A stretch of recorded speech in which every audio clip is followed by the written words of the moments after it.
Hello, હું સેજલ દેસાઈ એક સામાજિક કાર્યકર્તા અને એક ભરૂચનો જાગૃત નાગરિક તરીકે આજે આપણે ભરૂચના કસક ગરનાળા ખાતે આવી રહ્યા છે। તમે જોઈ શકો છો કે કસક ગરનાળાના બ્યુટિફિકેશન માટે જે 36 લાખ રૂપિયા ભૂતપૂર્વ ભરૂચ નગરપાલિકાના પ્રમુખ દ્વારા ફાળવવામાં આવ્યા હતા, એ 36 લાખ રૂપિયા આજે નવા ટર્મમાં જે પ્રમુખ બેઠેલા છે એમની ટર્મ પતવા આવી છે, 2.5 વર્ષ પૂર્ણ થવા આવ્યા છે। ત્યાર પછી પણ કસક ગરનાળાના બ્યુટિફિકેશનનું કામ હજુ કાર્યરત છે। તમે જોઈ શકો છો કે 36 લાખના માતબર રકમથી જે ભરૂચ નગરના જે લોકો છે એમના પરસેવાની કમાણીથી આ 36 લાખ રૂપિયા બ્યુટિફિકેશન માટે ફાળવવામાં આવ્યા હતા। ત્યાર પછી પણ અત્યારે 2.5 વર્ષ પતવા આવ્યા છે, ત્યાર પછી પણ અત્યારે 36 લાખના બ્યુટિફિકેશનનું કામ હજુ પત્યું નથી। તમે જોઈ શકો છો આ બ્યુટિફિકેશનના કામમાં 36 લાખ રૂપિયાની માતબર રકમ એ તમને જો દેખાઈ રહેતી હોય તો આ તમારી સામું જ છે કે કઈ પ્રકારનું બ્યુટિફિકેશન થાય છે। તમે કન્સ્ટ્રક્શન જોઈ શકો છો, તમે આજે ટાઇલ્સો લાગેલી છે એ અત્યારે આ ઉખડી ગઈ છે, તમે જોઈ શકો છો।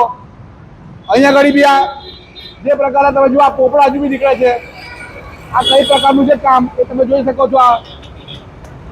આ જુઓ તમે, એટલે 36 લાખ રૂપિયાના માતબર રકમથી બ્યુટિફિકેશનનું કામ એ જે ભૂતપૂર્વ નગરપાલિકાના પ્રમુખ દ્વારા 36 લાખ રૂપિયાના માતબર રકમથી જે આ કરવામાં આવ્યું છે તેમાં સીધું દેખાય છે કે ભ્રષ્ટાચાર એ થયો છે। આગળ બી સોશિયલ મીડિયાના માધ્યમથી અમે આ વસ્તુ માટે ખુલાસો માંગ્યો હતો, ખુલાસો આપ્યો હતો, પણ ત્યાર પછી પણ કોઈ જાતનો ખુલાસો થયો નથી। બીજું તમે જે જોઈ શકો અત્યારે જે આ કલર કામ જે થઈ રહ્યો છે અને જે પ્રકારનું તમે અત્યારે આ રંગરોગાન થતું નવું દેખાઈ રહ્યું છે, તો તે શું CSR ફંડમાંથી થઈ રહ્યું છે કે ભરૂચ નગરપાલિકામાંથી જે 36 લાખ રૂપિયા જે ફાળવવામાં આવે છે તેના દ્વારા થઈ રહ્યું છે? એક પ્રશ્ન એ દેખાઈ રહ્યો છે। માટે ભરૂચની જનતા આવા મુદ્દે પ્રશ્ન પૂછે, કારણ કે બ્યુટિફિકેશનના 36 લાખ રૂપિયાના કામ માતબર રકમ એ આપણા જ ગજવાના ટેક્સના પૈસાની છે, જે અત્યારે પણ હજુ કામ પૂર્ણ થયું નથી। 2 વર્ષ ઉપર થઈ ગયા છે, નવા પ્રમુખની ટર્મ પતવા આવી છે, ત્યાર પછી બી આ કાર્યરત છે। એ સૂચવે છે કે ભ્રષ્ટાચાર કઈ પ્રકારનો થાય છે।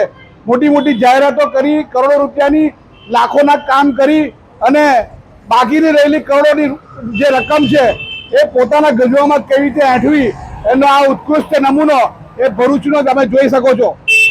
ફરી આવા એક મુદ્દા સાથે ફરી મળીશું। અસ્તુ, ભારત માતા કી જય।